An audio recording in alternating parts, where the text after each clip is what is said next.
Jivaro tribe lived in South American continent. Before the Spanish invasion, the tribe was known to be very fierce. For a long time it was at war with the Inca Empire. And although Incas won the war, Jivaro did not went down easy.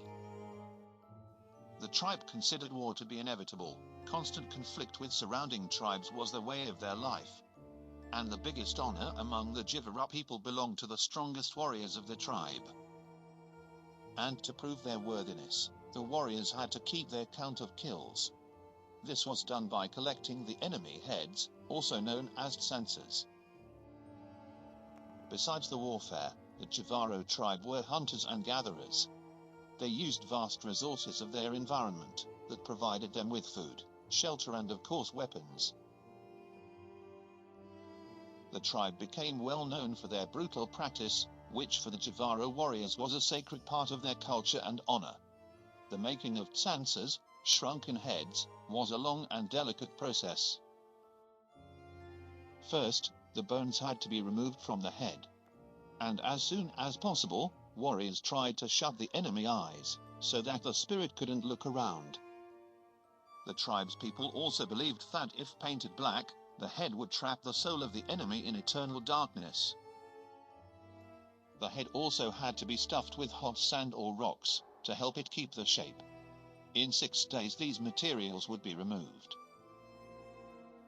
After the making was complete, the shrunken head was placed in an urn and only used by the warriors during ceremonial rituals, or celebrations.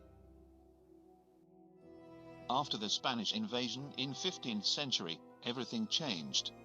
Tsantsas became neat souvenirs for Europeans, and they were sold for a big price. Forgery became a common practice.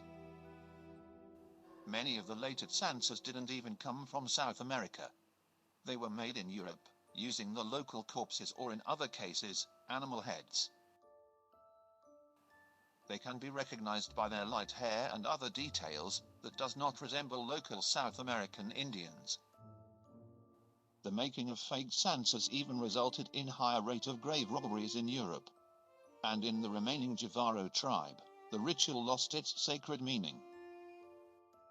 The tribe's people started making shrunken heads out of anybody, because they had a big value and were sold to the European merchants.